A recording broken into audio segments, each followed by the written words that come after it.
Welcome to Green Building Matters, the podcast that matters for green building professionals. Learn insight in green buildings as we interview today's experts in LEED and WELL. We'll learn from their career paths, war stories, and all things green, because green building matters. And now our host, and yes, he has every LEED and WELL credential. Here's Charlie Cicchetti. Be sure to check out the Green Building Matters community, where you can have unlimited exam prep for any of the professional credential exams you're tackling next, as well as putting your continuing education on autopilot, saving time with GBS reporting your hours on your behalf. Check it out, gbes.com/join. Now, enjoy this episode of the Green Building Matters podcast. Hi, everyone. Welcome to the next episode of the Green Building Matters podcast. We've got a green building professional with us today, Rob Fleming from Philadelphia. Rob, how are you doing today? I'm doing great. A pleasure to be here. Excited to hear more of your story. I know you've spent 23 plus years in this green building movement, but really a lot on the education side. Can't wait to learn more about what you're teaching there at Thomas Jefferson University with the students, even related to climate change. So I know we'll get to that in a minute and all your credentials you have. But Rob, take us back. Where'd you grow up and where'd you go to school? Well, you're going to find out pretty quickly that the way I grew up has a lot to do with what I do now. And I really credit my parents for that. But back in 1969, my mom took me and my sister to Woodstock. And so I was there as a 6-year-old and I saw the hippie movement in person. And so a lot of my early influences had to do with being exposed to counterculture and alternative ways of thinking about the future and trying to find, in my mind, in any case, a better way to think about how society could move forward. So that's really the seeds of sustainability. My mom and dad moved us into West Philly in 1969. Some would say we were some of the early gentrifiers of the city, which is, you could be proud of that or not, but that was a big influence in my life as well. Wow. Yeah, Woodstock in 69. My dad actually went to Woodstock in 69. Okay. We'll have to have that chat later. He tells the story. I think it's true. I hope it is because, it sounds good. But, the festival got backed up, all the rain. And I think it was by Monday morning, Jimi Hendrix was playing the Star Spangled Banner. So that's pretty cool. That is all correct information. I can corroborate that. Thanks for validating that story. I love to tell. So, Rob, did you have an aha moment, though? How'd you know you eventually wanted to get into maybe green buildings, sustainability? It sounds like, you've had some of that influence around you, but how'd you know, green buildings? Yeah, so the first time I really thought about green buildings, I didn't know what they were called, but in second year in design school, I did an off-grid beach house for my professor, John Prawn, at Temple University. Nice. And I knew that we had to find ways to, even then, we had to find alternative ways to think about architecture because not knowing what climate change was, just knowing the logic of why waste resources, why use up so much resources when you don't have to. And so that was pre-sustainability. And I worked for 7 years in a design firm. And that was a fun time for me. But I realized that I wasn't getting anywhere in terms of making the world better. Went back to graduate school to Virginia Tech. And that is where I first really became interested and aware of sustainability as a concept. And from that point on, my career was completely shifted. That's fantastic. Mm-hmm. Well, I want to ask a question. I see you're active with AIA too. Did that have some early influence on you, or is that a more recent thing? Because I'm always a fan of trade organizations. I want to ask you about mentors in a minute, but how have some of those organizations maybe helped you too in your career? Oh, this has been huge for me. I think sometimes I find that architects and other professionals don't always participate in these organizations. I've done that and been a participant since the beginning of my career as an architect, starting as writing volunteer articles about the environment for the local Philly AIA chapter. And then through the years, I was able to be one of the founding members of the Delaware Valley Green Building Council in 2000. And that was really a reward. My volunteer efforts were going to have a big payoff. So like you, I've done a lot of green building education, both at the university and also in the professional setting. Love it. Oh, that's fantastic. Mm-hmm.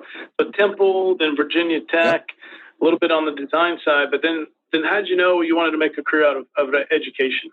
Oh, that's a really good question. My original plan had been to get my master's and then start a firm and teach at the same time. So I would use my teaching to support me while I started the firm. I got into teaching really first as a computer-aided design professor at Jefferson, which was then called Philadelphia University. and found that I really enjoyed working with students. Maybe it was my narcissistic tendencies or my ego, but I really felt like I really enjoyed being in the classroom. And so as much as I wanted to start a firm, I quickly became immersed as a full-time professor at Jefferson, even while I was finishing my thesis at Virginia Tech. That's really a good story. I want to ask you more about education in a minute and your university, but did you have any mentors along the way? Sometimes, Rob, right, our mentors can be some we never meet in person, but they had influence, or some could be, we truly met, they opened doors for me. But did you have any mentors along the way?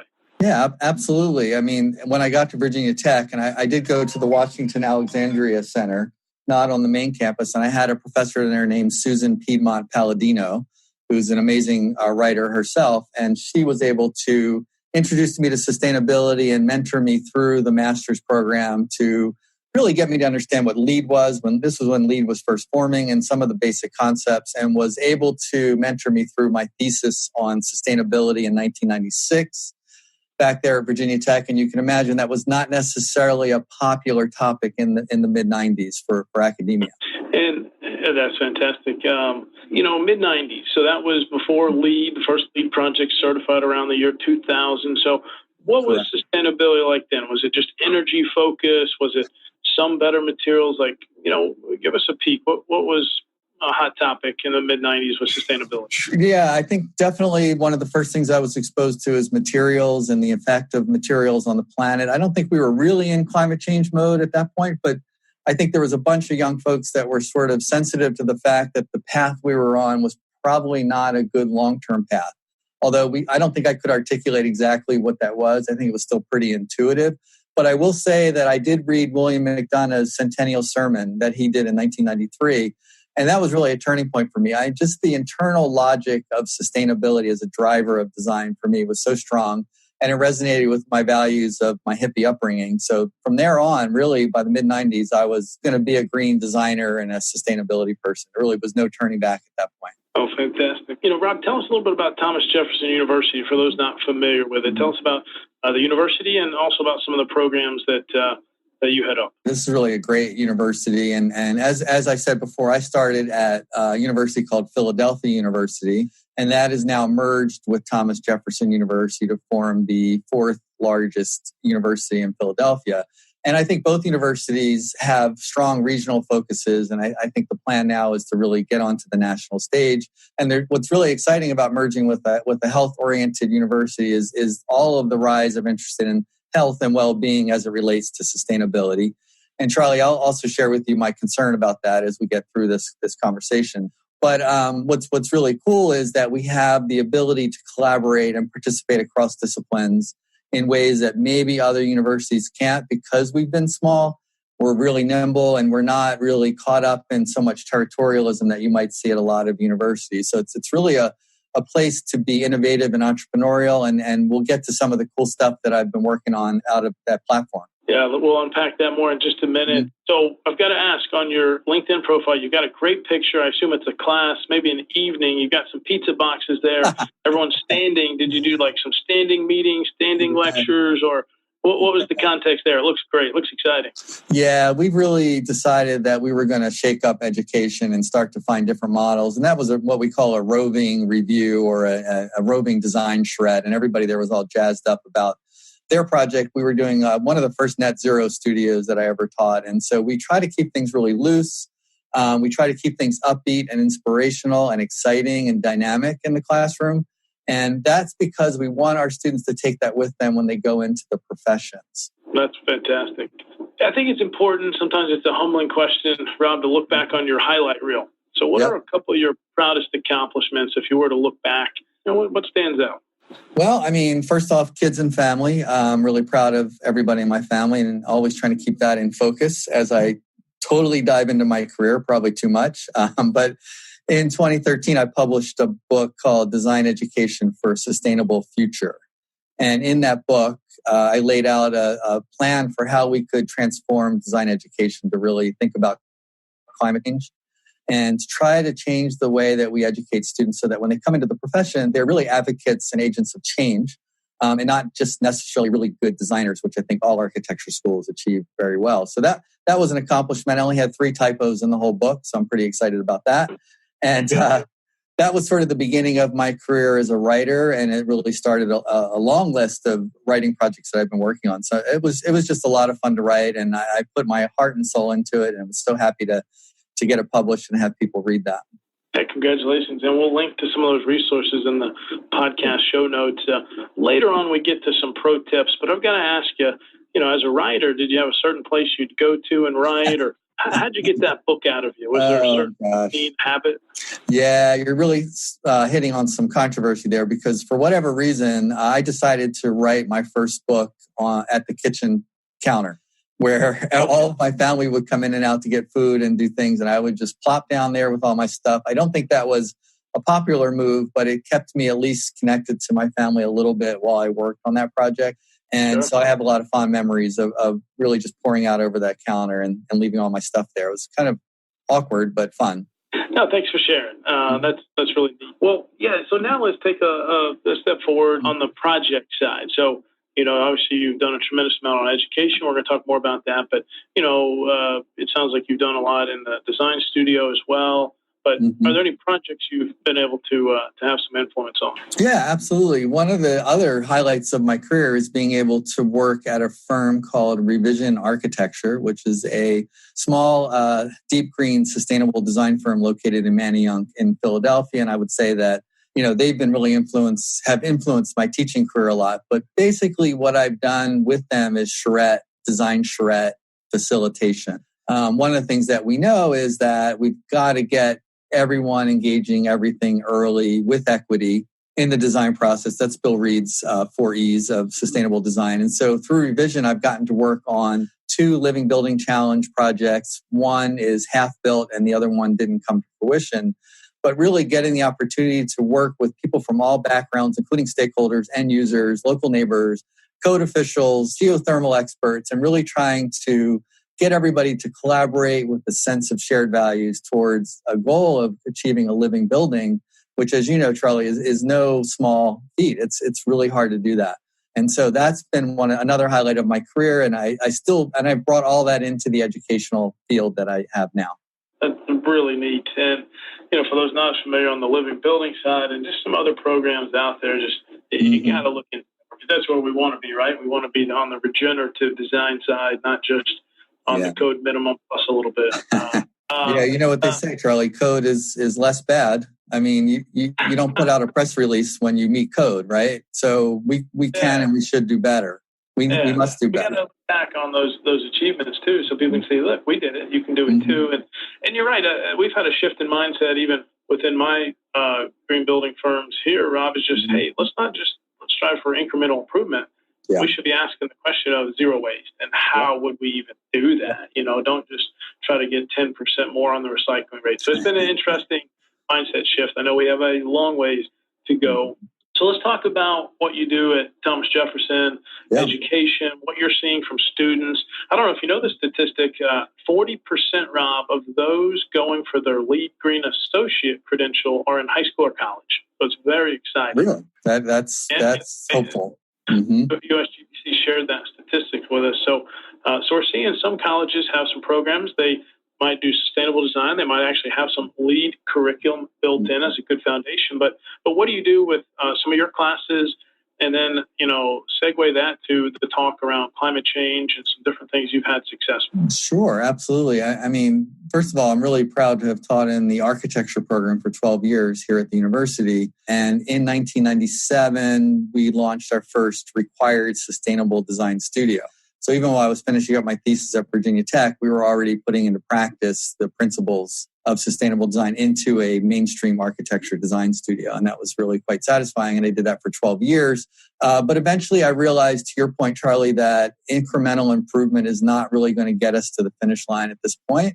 And I decided to work with some colleagues and start a new Master's of Science in Sustainable Design that would be solely focused on achieving things like net zero waste, net zero energy, net zero water, but also community issues and values that need to be incorporated into the program. So I guess it was 2006, I broke away and started the master's program. And now we're in our 13th year of this master's program. And we graduated over 250 students, mostly from Philly, but now a lot of international students. And boy, is that satisfying to start a program to say, we're going to start from scratch. We're not going to use anything that's been done before. And we're going to say, what does it look like to create a master's program with no requirements, no outside accreditors except for Middle States, basic accreditation? And what would a degree program look like if you could start from scratch? And very, very few people get to have that opportunity. And I know I'm really lucky to have had that. And I do think that if you look at our alum, and I'll have to send you the link to the alumni page, Charlie, but I think when you see our alums, I think you're going to see some real success stories. And it really does my heart good to know that there's some ripples out there from the work that we've done. Holy cow, what a vision you had to say, nope, we're gonna build this pretty much from scratch, and here's where we want to go with it. That's some visionary and some leadership there, Rob. Tell us, because some listening to the podcast week in and week out. First, thank all of our amazing listeners. They're trying to make a career in this green building movement. Yeah. So where do some of your graduates from that program end up? Are they going into large firms? Are they eventually entrepreneurial, starting their own firms, or research? Or where are they ending up? Just if you could highlight a few of those. I sure can. And I should say that one of the mistakes that we made early on was a good mistake in that we didn't really say you had to have an architecture degree to come to our master's program. And we started getting applications from architects who didn't want to be architects anymore, but who wanted to contribute to the world in a different way. So a lot of our first students were actually people from real estate, people from planning, people from architecture, you name it. We've had every discipline come through our program. And one of our core philosophies is that everyone is a designer who tries to make things better. So for example, one of our grads went on to work for city council and did a lot of the work in the white roof and green roof legislation that was eventually passed in the city to foster that kind of design behavior. One of my recovering architects started a nonprofit called RARE. Her name is Fern Gukin, and that's Recycled Artists in Residence. She now works at a construction waste recycling company called Revolution Recovery, where they try to do net zero waste, Charlie. They're at 99, and they're trying to figure out what to do with that 1% of stuff that's left over. And then I could go on for a long time, but I do have people going to large firms. One of our students went on to Gensler and was doing some of the sustainability work there. I'm really proud of Carolina Martinez, who has gone back to Mexico City and works for a large green building consulting firm down there that I forgot the name. Sorry, Carolina. And I got another one of our graduates was an engineer who's now the Philadelphia City energy manager and is working on a project, a PV array project that's going to cut city energy for city buildings by 30%. And that's just, a cross-section of some of the students that are out there doing really cool things. Man, it's got to make you just so proud of where they're ending up. And it sounds like students come from all over, and they do. It's just amazing. And I know you've probably had to shift a little bit, not just designing and building green. Let's make sure the buildings we're going to build maybe line up with 2030 challenges, eventually net zero. Of course, we've got to have much better buildings, but that is a good segue to, carbon and that discussion, and not just 2030, but 2050 goals. So how do you talk about carbon, Rob, in the classroom? Yeah, well, first off, I think... in particular. Yeah, absolutely. I think carbon neutrality, negative carbon buildings, carbon for me is a more holistic way to look at the whole picture of how we can get to a carbon neutral society. We did introduce a course called Green Materials and Life Cycle Assessment. And the students learn how to do a whole building life cycle assessment for all of the materials and processes that go into that. That coupled with our design studios, which we're using something called Net Zero First, which is the idea of creating a platform of a net zero smart building that is not designed in the traditional way, but meets net zero and then allows us to do the cool design stuff that everybody wants to do, but only after you've reached your net zero. So net zero is part of getting to carbon neutrality and part of that. And this is all we talk about. I mean, this is our primary goal because, as you know, and you all know who are listening, climate change is real. And not only is it real, the changes that we thought were coming in 2100 are really coming in 2050, and they're coming fast and hard now. And so we've also had to introduce resilience deeply into our curriculum and really move from, I hate to say it, from fighting climate change to climate adaptability. And that's been a huge shift for us as well in our curriculum. That's amazing. And so thank you for doing that with this up-and-coming generation that's just got a tremendous amount of passion. That's what I find when I bring in young team members to my growing companies here, Rob, is just, man, the enthusiasm, the passion, it's amazing. They haven't worked at several companies and are jaded and stuff. It's like, hey, this is that raw, what do we need to do? And you're giving some good direction there. Mm-hmm. Do you find it's easier, I assume the answer is yes, but to have this conversation with a younger generation? Do you have some naysayers in the classroom that maybe you're not trying to change their mind, but you're just trying to have a healthy debate? What is the lay of the land there? Well, so one of the cool things is that my Intro to Sustainable Design course is open to all students at the university and required for all graduate students in our college.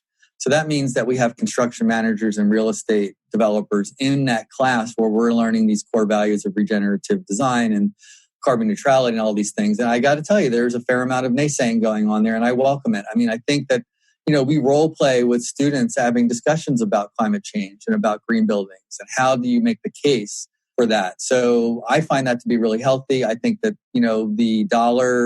it's all about the money and why do green buildings cost so much? Discussion has to be had in school. And I would ask you that why are bad buildings so cheap, Charlie?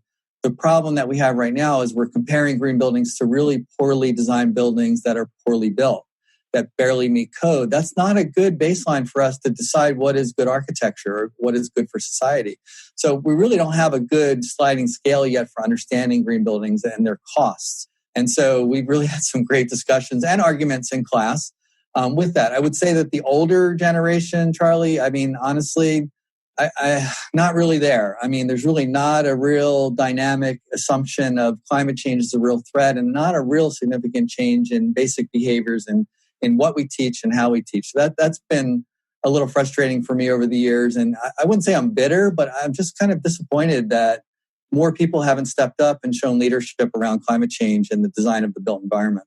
Oh, thank you for sharing. You're right. It's like comparing organic apples to really bad oranges. Yeah, exactly. Thank you. I'm going to use that, Charlie. Thank you. Okay. This is one of my favorite questions to ask someone like you who's made a career out of this sustainability movement. Rob, if you had a crystal ball, what's around the corner? What should we be reading up on right now? Phew. Yeah, I saw. That's a good one. Now, I thought I had an answer for that. What should be reading up on it? So I recently read a book called Black Swan, which it's not Black Swan, the movie about the ballet dancers, by the way. It's about Black Swan, meaning these once in a lifetime or once in multi-generation events and occurrences that fundamentally shake us up and force us into a new worldview. And what we're going to see here and what we're seeing now and in the next 10 years is a complete shift to a new worldview. Unfortunately, more out of necessity than out of desire, but we will hit a point where we will have to change our ways. And we want to prepare students and people to be ready to lead in that environment. So I see a lot of turmoil. I see unfortunately, a lot of negativity. Out of that, I believe that we will come out as a stronger species and that we will find a new worldview that could lead us to a different way of interacting with nature, a co-evolutionary model where regeneration really is a thing. I think a lot of people use the term regeneration either incorrectly or falsely, and I don't think we're there yet. So we're going to go through a period of disruption that most of us have never seen and many generations have never seen. Really at the scale of World War II or World War I is what I'm seeing. I hate to bring that up, but you asked me. Yeah, no, thank you for that perspective. Black Swan, it sounds like we'll link to that in the show notes. It really had some impact on you, and it sounds like you say that's what it might take. Let me ask a question. We're seeing the word resiliency quite a bit. Mm-hmm. Then you've got sustainability. Do you think resiliency falls under sustainability or other way around? How do you use that word, resiliency? That's a great question. So I'm a big, we use the United Nations Sustainable Development Goals as a core framework for our program. And as you know, resilience is woven into that. I do believe that sustainable development is the ultimate paradigm that everything else is fitting into, including the well and the healthy building initiatives, which also fall really well into the United Nations goals, by the way, as you know. So I tend to put resilience as a subset. And what I'm worried about, Charlie, is I hear architects who never adopted sustainability as a primary motivator say, well, now we're moving on to resilience, so I'm just going to move on to that. And I think that's a mistake. I think to not know what the triple and quadruple bottom lines are and to not have basic core knowledge of what sustainability is and sustainable development and just saying, oh, I'm going to move on to resilience because that's the next thing is really not a responsible position to take. So I don't know if that answers your question, but you can sense a little frustration there. Yeah, I'm based here in Atlanta, Georgia, and nothing against the Mayor's Office of Sustainability that just renamed themselves the Mayor's Office of Resiliency. Yeah. They're doing great things. Yep. But yeah, let's not skip past did we exhaust all efforts on the sustainability front. I think my argument would be, I think it's similar, is I think resiliency falls under sustainability, but some people have replaced the word sustainability with resiliency, and I think we both agree that's different. I know, and it's a little frustrating for me. All right. A couple rapid fire questions here. Yep. Rob, what's your specialty or gift? What do you think you're best at? Wow. That's when you're listening. What I think that what I like to think is one of my skills is see the world through four perspectives simultaneously or four lenses. I don't know, Charlie, if you've heard of something called integral sustainable design or integral theory, but there's a growing movement of disciplines and thinking around we need to be able to see the world through multiple lenses simultaneously so that we can begin to make more holistic and comprehensive decisions that can serve society better. So I got a poster I'm going to send you, which explains all this. I have a new book out that uses those four perspectives to really organize thinking around sustainable design and helps students and professionals do this. So Integral Sustainable Design was from Mark Takei, and the book that he wrote is called that. And then I've taken and used his principles and morphed them into what we use in our program and how I use that as a way to do that. The last thing I would say here is self-awareness. You've got to be able to watch yourself outside of yourself to see what's happening around you. And I've really worked hard to try to see what's happening in a room and happening in a space, not get up so upset, so emotional all the time, and try to find a pathway to make every encounter, at this point, every encounter is meaningful for me. And whoever I meet I'm going to want to influence them. I'm going to be really honest with you. And I think the last part is I just don't stop. I just never stop. And I think some people might find that annoying. I find it to be something that I'm proud of. Well, you've got some amazing resources here. I can't wait to share more of those with our audience. Thank you for that. Poster sounds amazing. Actually, one thing you said just a minute ago, I would argue it's probably a newer concept in most circles, the quadruple bottom line. We're used to people, profit, planet, of course, and LEAD really hammers on that. And we still many have a long way to go with when we make business decisions, have we considered people, profit, and planet. But do you consider the fourth, is it more purpose? Is it ethics? We have a responsibility. How do you define the fourth part of the quadruple bottom line? I love that. Sure. And I should give a couple shout outs here to Ann Sherman, one of our thesis students who worked on the quadruple bottom line a lot. And then Howard Ways, one of our former faculty who coined the term place as the fourth bottom line, which is all about aesthetics, experiential. How do you feel in a space? So a lot of people say form follows function, but you could also say that form follows feeling. And feeling is something that needs to be brought into the triple bottom line, which is really not inspiring. If I said to you, Charlie, I have a triple bottom line marriage,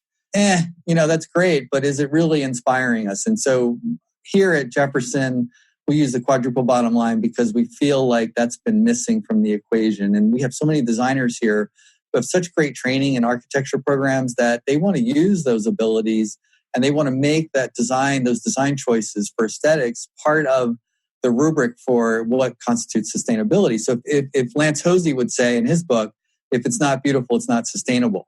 And if you look at nature, nature's all based on regenerative nature is based on laws of attraction. And so beauty and attractability are actually core aspects of nature. And if we're going to co-evolve with nature, right, we got to figure out the role of aesthetics in the making of sustainable buildings. Love it. Place and that beauty. Yeah, thanks for the segue. Yep. We actually had Lance on the podcast, Ginsler. So that's a previous episode. You guys got to check that out. Yeah, man, it's just some great green building professionals out there, and I appreciate you on the podcast. Just a couple more questions here. I want to know a little more about you. Do you have any routines or rituals that have helped you stay successful? Yeah, I'm laughing because panic is one of my primary traits, which is not sustainable, by the way, but I worry a little too much.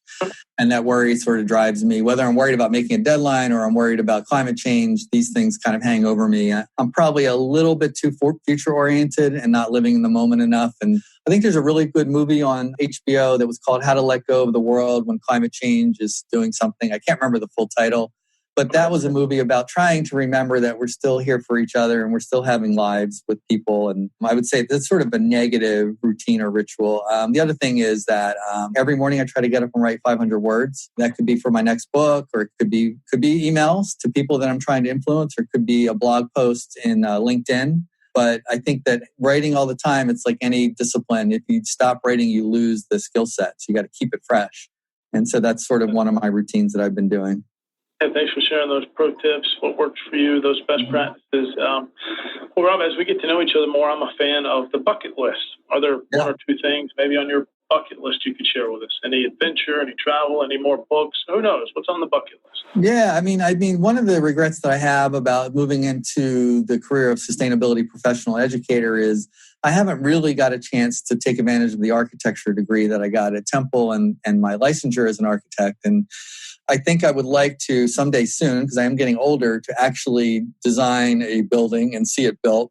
I did have a bunch of stuff built when I was an architect, but it wasn't a sustainable building. And we were just out in Pittsburgh with the students to see something called the Frick Center, which is a Living Building Challenge building. It's an amazing, amazing building. And I was like, oh my God, I want to do this. So as much as I love teaching and I love writing books, this is a really important thing on my bucket list to do. And then, of course, to get some traveling done more. I've really not been traveling a lot because I've been so busy raising kids and doing other things that I would like to get to travel some more and get to see more of the world. Absolutely. Thanks for sharing. What's one of those destinations? Just one. What's top of mind on that travel list? So my wife and I both did our DNA. So I'm coming from Scotland, Ireland, and my wife mostly from Eastern Africa and a different set of countries there. So I think I have not been to Africa. I like to see it and experience it and in all of its wonder. And I've learned now it's a very big place and there are many countries and each country has its own character and quality. So I really want to take that trip as a bucket. That's also a bucket list trip, right? So that would be one of the places I would want to go. Love it, man. Thank you. Well, let's talk about books. I'm not sure. It sounds like you really do enjoy reading and maybe listening. We do want to talk about a podcast in a minute, but are there, one or two books you'd recommend? Well, I'm going to be a little selfish here, Charlie, and recommend one book that's just come out called Sustainable Design for the Built Environment. That is the textbook for my Introduction to Sustainable Design class. I'm very proud of it. It comes with a free poster if you email me, so I'm excited about that. That's out now. And then I have a book coming out in January called Sustainable Design Basics, which is how to design a net zero building. I'm co-author with Sharon Jaffe, Mark Carlin, and Seglinda Roberts, who teaches at Chatham. And I should say the Sustainable Design, the other book is co-written with Seglinda Roberts. Sorry about that, Seglinda. And so that book, Sustainable Design Basics, is coming out in January. And I'm really excited about it because I think we've got to get a pathway to design net zero buildings that actually works. Right now, it's really difficult to do with standard design practices. Good. Well, let's support Rob. Those books and textbooks sound amazing. And, one problem we have is once we design the Ferrari, we sometimes don't know how to operate it and then tune it up. Sometimes these net zero buildings, we don't even know, are we still net zero, yes or no? So we've got to have that better handoff. And here's how you actually can continue to run that Tesla of a building. Let's talk about podcasts. I appreciate you being on the Green Building Matters podcast. As I understand it, you have had a podcast in the past. Maybe some of the listeners could go see some of the archives. You might even bring it back. So tell us about the podcast you've been involved in. Yeah, so it's got a great name. It was called Eco Man and the Skeptic. And it was me and my partner at the university, and he was sort of a skeptical. He's like a scientist guy who was not at that time readily convinced about climate change and wanted to see more about it. And I was sort of the eco man guy who was all about intuition and being a little more gung-ho about these things without all the facts. And so we would basically run a podcast that had 3 sections. We would do green news. We would take a news story and talk about it. Then we would interview somebody just like you're doing. And then we would do a game show, which was run by Rob Fryer, who was another one of our partners on the show. And we had a great time. We did that for 2 years. And I think I have some archives that I can get links to you, Charlie. It was a lot of fun. And I love being on your podcast. I think you're doing a great service for society and for the industry. So I'll try to dig up those links. Yeah, thank you. Please do. And we'll post it in the show notes and get you some listeners over there. It's important to have that conversation and show others, here's how you conversations. Well, Rob, my last question here is, because there's some listening that are just now jumping into this green building movement or deciding to make a career out of it. Is there anything you wish you'd known a little early in your career, or just in general, any words of encouragement? Well, first of all, if you're young and you want to get into this movement and you're in a firm that's not doing it, go find your local green building council or green building organization and literally volunteer for everything that you can. Because what will happen is you'll more and more be exposed to experienced green building professionals who are also advocates. And eventually you'll build a network, a different network than the one you have now that is around green building. But be patient. It takes time. And it might take a couple of years before you make the right linkages. But I've noticed that my students who are out there volunteering find jobs really quickly in the sustainability sector. And the ones who just sort of send out resumes and cross their fingers, they just don't, it just doesn't work. I mean, you've got to get out there. You've got to get your LinkedIn profile set up, because the first thing that people are going to do when they see that they're going to interview is they're going to look at your LinkedIn profile. Make sure you get your Green Associate immediately. Charlie, our students get the Green Associate right after their first semester, and they go for their lead AP right after that. We're moving into getting our students ready for Passive House and Living Building Challenge. Getting those certifications, and certainly the WELL Building Standard, Charlie, especially for the interior designers. These certifications are roadmaps to sustainable future, and they're also good credentials. Sometimes students don't see the value of them, and they got to take a longer term view, and they have to be patient. It might take 10 years of getting to the point where you're a green building professional. All of the things that you're learning in so-called traditional design or non-sustainable design still apply into a sustainability career, because you're going to interact with people throughout your life that are not green building believers or practitioners. So the experience you're getting now that you think is bad is actually really, really valuable. So if you're an architect, you got to get licensed. You just have to do it. To not get licensed is crazy. If you're an interior designer, you got to get licensed. If you're an engineer, you got to get your PE. These are all really important things that will build a platform for you to do really meaningful work later on in your career. Fantastic career advice. So everyone listening, you got to do it. Rob just laid out the plan. Rob Fleming, author, professor, architect, lead professional, living futures professional, and so much more. Hey, man, really enjoyed the talk today. Thanks for being on the podcast. Oh, yeah, I appreciate it. It was a blast. I just want to say thank you to our loyal listeners. We actually are celebrating over 1 year here on the Green Building Matters podcast. Me and the entire team were stoked and just so glad you continue to listen every Wednesday morning to a new interview with a green building professional here in this industry, or just some pro tips that we want to make sure that you are getting straight from us, straight to you. Thank you for listening to this episode of the Green Building Matters podcast. At gbes.com, our mission is to advance the green building movement through best-in-class education and encouragement. Remember, you can go to gbes.com/podcast for any notes and links that we mentioned in today's episode. And you can actually see the other episodes that have already been recorded with our amazing guests. Please tell your friends about this podcast. Tell your colleagues. And if you really enjoyed it, leave a positive review on iTunes. Thank you so much, and we'll see you on next week's episode.